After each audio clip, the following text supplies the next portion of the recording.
Latest updates ఎప్పటికప్పుడు పొందడానికి big TV WhatsApp channel follow అవ్వండి. లింక్ డిస్క్రిప్షన్ లో ఉంది. విశాఖలో లోన్ యాప్ వేధింపులు తాళలేక విశాఖకు చెందిన నరేంద్ర అనే యువకుడు అయితే చనిపోవడం జరిగింది. ఈ నేపథ్యంలో ఈ కేసు అయితే మహారాణపేట పోలీసులు అయితే దర్యాప్తు చేస్తున్నారు. ప్రస్తుతం మనం పోలీస్ స్టేషన్లో ఎందుకంటే కేసు విషయంలో ఇప్పటికీ పోలీసులు అయితే మాట్లాడడానికి నిరాకరించారు. అయితే ఈ కేసును మాత్రం దర్యాప్తు చేస్తున్నామని వాళ్ళు అయితే చెప్తున్నారు. మీడియాకి అయితే ఇంకా ఈ కేసులో దర్యాప్తు ఉంది, మేము మాట్లాడలేమని పోలీసులు కూడా చెప్తున్నారు. మరోపక్క వాళ్ళ బంధువులు ఉన్నారు, వారితో మాట్లాడే ప్రయత్నం చేద్దాం. చెప్పండి, అసలు మీరు ఈ కేసు కంప్లీట్ ఇచ్చారు కదా, పోలీసులు ఏమన్నారు? పోలీసులు అయితే దర్యాప్తు చేస్తాం, ఇది సైబర్ క్రైమ్లో చేయాలి, మేము చేస్తున్నాం. దీన్ని నిన్న సిపి గారికి కలిసి వినతిపత్రం ఇవ్వడం జరిగింది. అమ్మాయి తీసుకెళ్ళి సిపి గారు అయితే స్పష్టంగా సైబర్ క్రైమ్ వాళ్ళకి చెప్పి ఇది ఇమీడియట్లు కూడాను దీన్ని 306 సెక్షన్ పెట్టి వెంటనే దర్యాప్తు చేసి దోషుల్ని పట్టాలని స్పష్టంగా సిపి గారు ఆదేశాలు ఇవ్వడం జరిగింది. అందులోనే ఈరోజు భాగంగానే ఎంఆర్పేట సిఐ గారు కూడాను మమ్మల్ని పిలిచి బాధిత కుటుంబాల బంధువుల్ని మమ్మల్ని అందరిని పిలిచి ఈరోజు పోలీస్ స్టేషన్లో కూడాను స్టేట్మెంట్లు కట్టడం జరుగుతుంది. తొందరలోనే ఈ కేసుని మేము ఛేదిస్తామని కూడా పోలీసులు చెప్తున్నారు. మేము అందుకు సంతోషిస్తున్నాం. అయితే ఈరోజు ఈ యాప్లు ఏవైతే ఉన్నాయో ఈ యాప్లు ప్రబలడానికి ముఖ్యంగా ప్రభుత్వాల యొక్క ప్రభుత్వాల అలసత్వం వల్ల ఈరోజు సూరాడ్ నరేంద్ర అనే వ్యక్తి మత్స్యకారుడు చనిపోవడం జరిగింది. ఈరోజు ఎంత దుర్మార్గం అంటే ఈరోజు ఒక 2000 రూపాయలు కట్టలేదని 2000 రూపాయలకి తమ నూడ్ ఫోటోలు, నగ్న ఫోటోలు పెట్టి అతనికి అతని భార్యకి అతని భార్య బంధువులకి అందరికీ ఫోటోలు పెట్టడం వల్ల ఆయన మనస్తాపం చెంది ఇంట్లో ఎవరికి చెప్పకుండా రూమ్లోనూ పడుకుంటానని చెప్పి ఆ ఇంట్లో ఊరేసుకొని చనిపోయాడు. ఈరోజు ప్రభుత్వాలు ఇటుపైన గతంలో కూడా అనేకం జరిగాయి. దీని మీద సీరియస్ యాక్షన్ తీసుకుపోవడమే ఈరోజు నరేంద్ర అనే వ్యక్తి చనిపోవడం జరిగింది. దీనికి ప్రభుత్వాలే కారణమని మేము భావిస్తున్నాం. అందువల్లనే ప్రభుత్వాలు ఇటువంటి సంఘటనలు జరగకుండా, పోలీసులు కూడా ఇటువంటి సంఘటనలు జరిగితే వెంటనే దర్యాప్తు చేసి దోషులను ఎంతటి వారైనా సరే పట్టుకునేటట్లు దాన్ని శిక్షలు పడేటట్లు చేసినట్లయితే ఇలాంటి సంఘటనలు మళ్ళా జరగవని మేము భావిస్తున్నాం. ఈరోజు ఆ కుటుంబానికి ఆధారం పోయింది, తనకు భర్త పోయాడు, ప్రేమించి వివాహం చేసుకుంది, కులాంతర వివాహం అయినా సరే అటు పెద్దలను ఒప్పించి ఇద్దరు కూడాను చేసుకున్నారు. అన్యాయంగా జీవిస్తున్న 1 నెల మాత్రమే జరిగింది.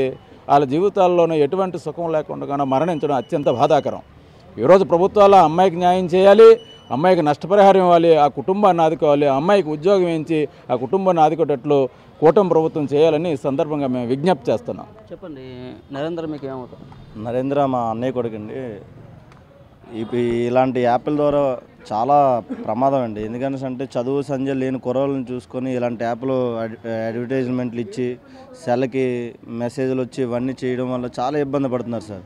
కానీ దీని మీద ప్రభుత్వం ఒక మంచి నిర్ణయం తీసుకొని ఇలాంటి యాప్లని నిషేధిస్తూ, అలాగే ఈ నరేంద్ర కుటుంబాన్ని రోడ్డున పడే కుటుంబాన్ని ప్రభుత్వం ఆదుకొని వాళ్ళకి నష్టపరిహారంగా ఇచ్చి, ఎందుకంటే ఒక పెంచాల్సిన కొడుకు, పెంచాల్సిన భార్యకి భర్త, ఆ కుర్రోడే మొత్తం అన్నీ సర్వంగా ఉండాల్సిన కుర్రోడు ఈరోజు చనిపోయి చాలా కుటుంబం ఇబ్బందికరంగా ఉంది. కనుక ప్రభుత్వం ఇప్పటికైనా స్పందించి దీని మీద ఆ కుటుంబాన్ని ఆదుకుంటారని చెప్పేసి కోరుకుంటున్నామండి. ఎందుకంటే ఆ కుటుంబానికి నష్టపరిహార రూపంలో ఆ కుటుంబానికి పూర్తి భద్రత బాధ్యత తీసుకొని ప్రభుత్వం ఆదుకోవాలని చెప్పేసి కోరుకుంటున్నామండి. చెప్పండి, నరేంద్ర మీకు బ్రదర్ అవుతాడు, మీకు ముందుగానే ఈ విషయం అయినా చెప్పాడా? చెప్పలేదు. మా తమ్ముడు చావు కారణమైన వాళ్ళు ఈ పోలీసులు, గవర్నమెంట్ త్వరగా యాక్షన్ తీసుకోవాలని కోరుకుంటున్నాను. మా తమ్ముడు జరిగినట్టు ఇంకెవరికి జరగకూడదు అని. గతంలో కూడా ఇలాంటివి చాలా జరిగాయి, కానీ ఈ ప్రభుత్వం నిర్లక్ష్యం వల్ల ఈరోజు మా తమ్ముడు బలైపోయాడు.